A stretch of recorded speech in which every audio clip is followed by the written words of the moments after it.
Good morning guys. चलिए आज का क्वेश्चन स्टार्ट करते हैं। क्वेश्चन स्टेटमेंट देता है कि slider crank mechanism is subjected to two forces F is equal to 3 kilo newton and P is equal to 1500 newton as shown in figure. That means figure आपके पास available है। The dimensions of the link A B is equal to 350 mm, BC is equal to 800 mm, BD is equal to 350 mm, and the angle turned by the crank is 45 degree. Determine the torque on the line AB for the static equilibrium of the mechanism. ठीक है, तो सबसे पहले आपको given data लिखना है। Given data आपका statement देता है क्या क्या है। तो दो फोर्सेस सेट कर रहे हैं। तो पहला है F is equal to 3 kilo newton, that means 3000 newton. दूसरा P की वैल्यू दे के रखा है 1500 न्यूटन। ओके, ए बी दे के रखा है 350 mm। चलिए यहाँ पे हम भी अब सबसे पहला काम कर लेते हैं कि मैं एक स्केल कंसिडर करता हूँ जिसमें स्टेटमेंट देता हूँ 100 mm is equal to 1 centimetre. ये पहला स्केल मैंने कंसिडर किया। डैट मीन्स ये कितना हो जाएगा, तो ये हो जाएगा 3.5 centimetre. Then BC is equal to 800 mm, that means 8 centimetre. Then BD is equal to 350 mm और से 3.5 सेंटीमीटर। एंड एंगल जो है, अगर मैंने इसको थीटा लिखा है तो theta is equal to 45 degree. चलिए क्वेश्चन स्टार्ट करते हैं। क्वेश्चन का जो पहला काम है वो हमें डायग्राम बनाना है। तो हम स्टार्ट करते हैं डायग्राम बनाने से। पहले मैंने एक लाइन खींच ली और यहाँ से 45 डिग्री का एंगल ले लिया। तो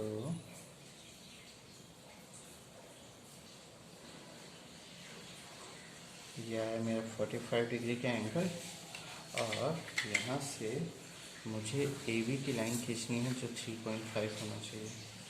तो मैंने क्या किया, ये पकड़ लिया,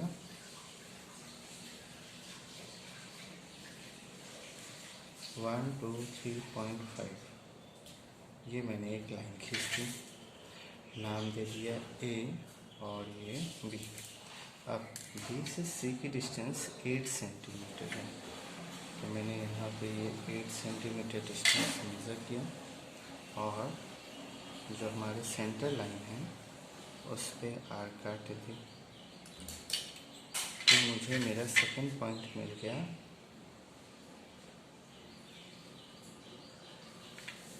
C पॉइंट। अब देखिए B से D की डिस्टेंस दी है 350, तो मुझे B से C तक की डिस्टेंस 10, 20, 30, 3.5 आ गया। अब आपके फिगर में यहाँ से एक 60 डिग्री का एंगल लिया है। तो मैंने यहाँ से एक 60 डिग्री का एंगल लिया और वहाँ एक फोर्स एक्ट करवाया। इससे बोलेंगे हम लोग,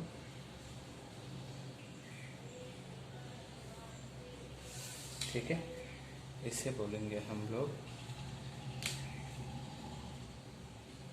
P is equal to 1500 newton, make an angle of 60 degree और ये हमारा पॉइंट आ गया D। चलिए जो नहीं है वो भी अब कंप्लीट कर देते हैं। हमें यहाँ पे एक स्लाइडर देना है, उसको पाथ प्रोवाइड कर देनी है। ठीक, अब नाम दे देते हैं। ये आपका फिक्स लिंक 1 हुआ, ये हुआ 2, ये हुआ 3 और ये हुआ फिक्स लिंक 4। मैं यहाँ पे लिख रहा हूँ क्योंकि अभी भी मेरे पास एक 3 किलो न्यूटन का फोर्स सेट करना है। तो मैं ये 3 किलो न्यूटन का फोर्स यहाँ पे लगा देता हूँ।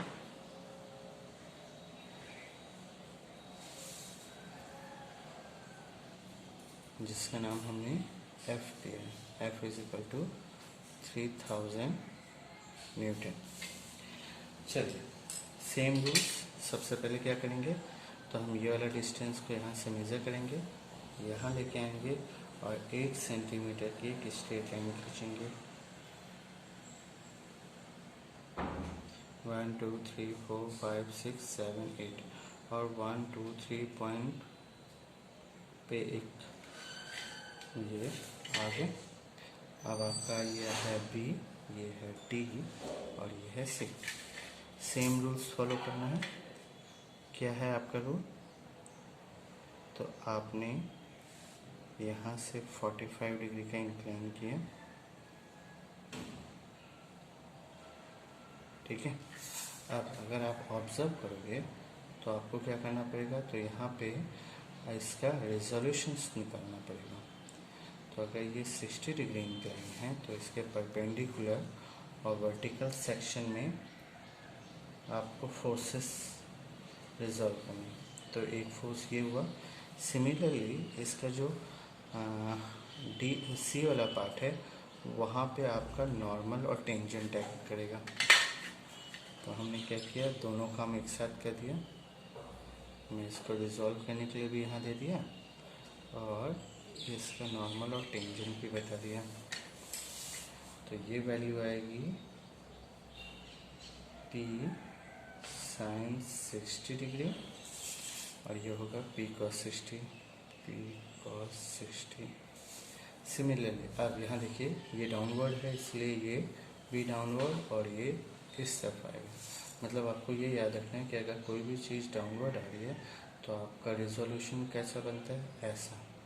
सिमिलरली अगर कोई ऊपर की ओर जा रही है तो आपका रिजोल्यूशन ऊपर और इस तरफ मूव होता है, ठीक।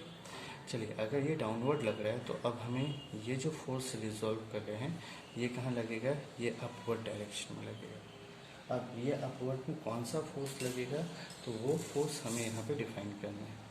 तो चलिए फोर्स डिफाइन करते हैं। यहाँ पे ये फोर्स हो गया आपका 1 2, इसी तरीके से ये फोर्स हो गया आपका 3 2, यहाँ पे हमने डिफाइन किया 2 3। अब देखिए मैं यहाँ पे आया तो मेरा जो फोर्स होगा वो होगा 4 3। तो इससे आपको ये पता चल गया कि आपका जो यहाँ पे फोर्स लग रहा है वो लग रहा है 4 3 जो है टेंजेंट में और 4 3 जो है नॉर्मल में, ठीक है। चलिए अब इसी तरीके से इसका एक हम ब्लॉक डायग्राम इस पॉइंट का भी बनाते हैं जो ये आइडेंटिफाई करेगा कि जो डायरेक्शंस होंगे वो किस तरीके पे होंगे।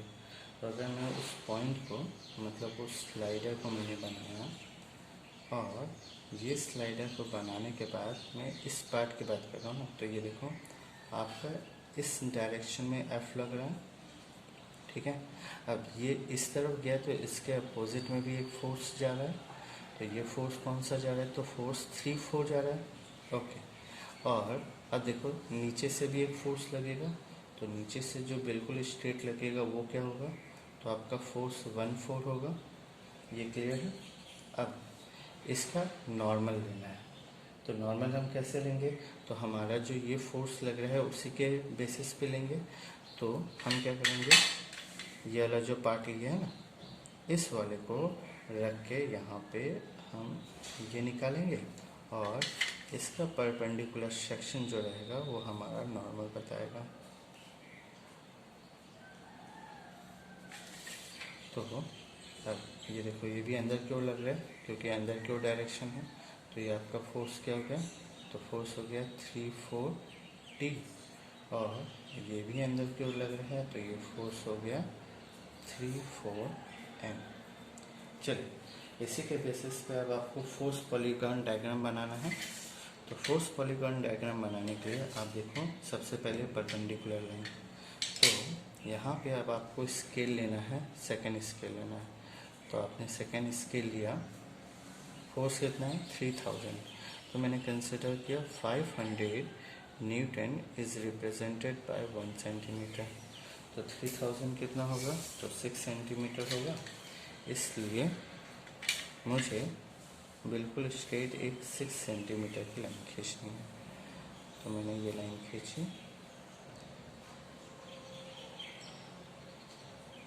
ठीक है। 6 सेंटीमीटर के बाद अब आपका ये देखो, ये बिल्कुल परपेंडिकुलर लाइन होगा, तो आपने वो फोर्स परपेंडिकुलर, बिल्कुल परपेंडिकुलर फोर्स खींचा। ये फोर्स कितना होगा तो ये मुझे डिफाइन नहीं है, ये बात याद रखिएगा। उसके बाद अब आपने जो ये नॉर्मल ये जो टेंजेंट वाला पार्ट खींचा था, ठीक है, ये टेंजेंट वाला पार्ट इससे खींचा था, तो आपको क्या करना है, तो आपको यहाँ पे वो नॉर्मल, सॉरी, ये टेंजेंट वाला आपको लेना है। तो ये आपका टेंजेंट कितना होगा, तो वो नॉट डिफाइंड है, मुझे ये यहाँ पे लेके बस खींच देना है। ये इनफाइनाइट है ना, ये आपका कुछ फिक्स नहीं है। उसके बाद अब देखो, आपको एक्चुअली BC फाइन, मतलब यहाँ पे ये भी, ये वाला जो रेफरेंस लाइन है ये हमें लेना है, और ये लाइन जहाँ पे भी आ रहा है वो डिस्टेंस को यहाँ पे टिक कर देना है। तो अगर मैं आपकी हेल्प करूँ तो मैंने इसे अगर डिस्टेंस O रखा, मतलब इस तरफ से जो आ रहा है वो मैंने O रखा, और इससे मैंने अगर कुछ एक डिस्टेंस ले लिया x, तो ये O से x कितना था, तो आपका 300 न्यूटन है, या डायरेक्टली मैं इसको F बोल दूँ तो ज़्यादा इजी रहेगा। F ये कौन हुआ, तो F 1/4 हुआ, ठीक है। अब इसी बेसिस पे अगर आप डायग्राम देखोगे तो ये आपका ऊपर की ओर लग रहा था, ये आपका इस तरफ लग रहा था। अब देखो, यहाँ से 1/4 लग रहा है, और यहाँ से अगर फोर्स लग रहा है तो अगला रिजोल्यूशन किसके लिए होगा, तो इसके लिए होगा। मतलब ये जो आपका फोर्स लग रहा है ये कौन सा लग रहा है, तो ये फोर्स लग रहा है आपका 3/4, ठीक है, 3/4T, और इसके परपेंडिकुलर जो आप निकालेंगे वो 3/4N होगा। तो अगर एक एग्जांपल लो, अगर मेरा 3/4N यहाँ पे ऐसा खींचा, वो अभी मैं डिफाइन नहीं कर रहा हूँ ना, उसकी मेरे को अभी जरूरत भी नहीं है। तो अगर ये नॉर्मल है और ये टेंजेंट है, तो आपका एक्चुअल फोर्स जो होगा वो होगा 3/4 यहाँ पे, ये देखो। तो मुझे जो चाहिए वो केवल ये 3/4 ही यहाँ से चाहिए। तो आपका ये 3/4 कितना है, तो 1 2 3 4 5 6 समथिंग 6.4। तो यहाँ से आपका F 3/4 की वैल्यू जो है वो 6.4 सेंटीमीटर हो गया, या मैं 50 से मल्टीप्लाई करूँगा,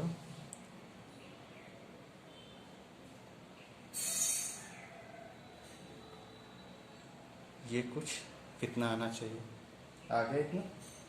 चलिए, अब इसी तरीके से मतलब हमने क्या किया, सबसे पहले इसको लेके ये रिजॉल्व किया, उसके बाद इस वाले को लेके हमने ये वाला फोर्स बॉडी डायग्राम, मतलब फोर्स पॉलीगॉन डायग्राम बनाया। अब मुझे जो है वो इसे लेकर एक फोर्स डायग्राम बनाना है। तो फोर्स डायग्राम बनाने के लिए अब आपके पास कितना दिया हुआ है ये, तो हमने क्या किया, हमने ये यहाँ पे मेजर किया, और 1500 दिया हुआ फोर्स, तो हमने 3 सेंटीमीटर की एक लाइन खींची, 1 2 3, ओके। 3 सेंटीमीटर की लाइन में जो इस पार्ट की बात कर रहा हूँ, यहाँ पे देखो, इस पार्ट की बात करते हो तो इस पार्ट में कौन कौन से फोर्सेस लग रहे हैं, तो एक 2 3 लग रहा है, और एक 4 3 लग रहा है, ये देखो ये लग रहा है 4 3। तो अब 2 3 और 4 3 को मेरे को यहाँ पे मतलब ड्रॉ करना है।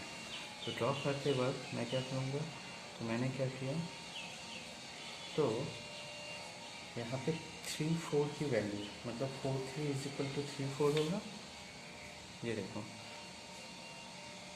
फोर्स 3/4 की वैल्यू कहाँ पे, फोर्स 3/4 की वैल्यू क्या मैं लिख सकता हूँ, फोर्स 3/4 = माइनस ऑफ फोर्स 4 3। अगर मैं लिख सकता हूँ तो इसकी वैल्यू मेरे पास है 3200। तो मुझे अगर इसको सेंटीमीटर में लेके जाना है तो मुझे इसको 500 से डिवाइड करना पड़ेगा। ये कितना आएगा, तो ये समथिंग आएगा 6.4 सेंटीमीटर, बराबर है। तो मैंने क्या किया, मैंने ये रेफरेंस लिया, इसको यहाँ पे डाला, और 6.4 सेंटीमीटर की एक लाइन खींची, 1 2 3 4 5 6.4 सेंटीमीटर की मैंने वो लाइन यहाँ पे खींच दी। अब ऑब्जर्व करो, ये आपका पॉइंट ओ था, यहाँ से आपने इसे फ्लो कराया, जो आपका पी की वैल्यू है इस तरफ जो आपका फ्लो हो रहा है वो फोर्स 4.3 हो रहा है। तो जो बच गया वो मुझे बताएगा कि मेरा फोर्स 2.3 कितना कर रहा है। मैं मेज़र करूँगा तो ये पता चलेगा मुझे 1 2 3 4 5 6 7 1 2 3 4 5 6 7 8.4। ठीक है, जब ये जो मेरा फोर्स रहेगा, ये फोर्स कौन रहेगा 2.3, तो 2.3 की वैल्यू कितनी हुई, तो ये हो गई अराउंड 8.4 सेंटीमीटर। और कितना हुआ, तो 8.4 इंटू 500, तो ये हो गया 4200 न्यूटन। अब देखिए, अगर आपने फोर्स 2.3 फाइंड आउट कर लिया है तो क्या वो माइनस होगा फोर्स 3.2 के? आपके पास फोर्स 3.2 की वैल्यू मिल गई। अब इसके बेसिस पे मुझे क्या करना है, अब मुझे हाइट निकालना है। तो हाइट निकालने के लिए मुझे क्या करना पड़ेगा, तो 1 2 3 पॉइंट की वैल्यू लिख दिया। अब मेरा जो फोर्स लग रहा है वो फोर्स कहाँ कहाँ से लग रहा है, तो मेरा फोर्स एक लग रहा है 2.3 का। तो ये देखो, मैंने ये डिस्टेंस उठाया और यहाँ पे रखूँगा ना, एक्चुअली बाउंडेशंस आ गया। मेरा ये 2.3 इस तरफ लग रहा है और एक फोर्स इस तरफ लग रहा है, और इसकी हाइट फाइंड आउट करनी है इसलिए मैंने ऐसा किया। तो मुझे इसकी बिल्कुल परपेंडिकुलर हाइट निकालनी है। तो परपेंडिकुलर हाइट यहाँ बता रही है 1 2 2.5 समथिंग। तो मैं इसे ऐसा लिखूँगा और h = 2.5 सेंटीमीटर लिखूँगा। ठीक है, और इसको मैं स्केल 1 से कन्वर्ट करूँगा तो ये क्या हो जाएगा, तो ये हो जाएगा 250 mm। चलिए, अब आप एक बात ऑब्जर्व करो कि आपने इस तरफ फोर्स खींचा है ना। अगर आपने इस तरफ फोर्स खींचा है तो आपका जो लोड होगा वो इस तरफ आएगा, बराबर है। चलिए, अगर इस तरफ आएगा तो आपका जो टॉर्क का फॉर्मूला है, टॉर्क का फॉर्मूला क्या है, तो टॉर्क = होगा फोर्स, यहाँ से देख रहे हैं ना, फोर्स 3.2 इंटू एच। अब आपका जो आंसर है वो माइनस में है, तो -4200 इंटू 250, और ये माइनस एक्चुअली आपका जो आंसर आने वाला है वो है 1176 अप्रॉक्स बता रहा हूँ ना, ये आया 1176 इंटू 10⁻6 न्यूटन mm। ठीक है, निगेटिव साइन आया तो आप इसको वापस पॉजिटिव कर दीजिए, और यहाँ पे आप दिखाइए कि आपने जब इसको ड्रॉ किया था तो आपका फोर्स इस तरफ था। ठीक है, क्या था, आपका फोर्स इस तरफ था, लेकिन निगेटिव साइन को मैंने रिप्लेस किया तो मेरा जो फोर्स लग रहा है वो इस डायरेक्शन में लग रहा है।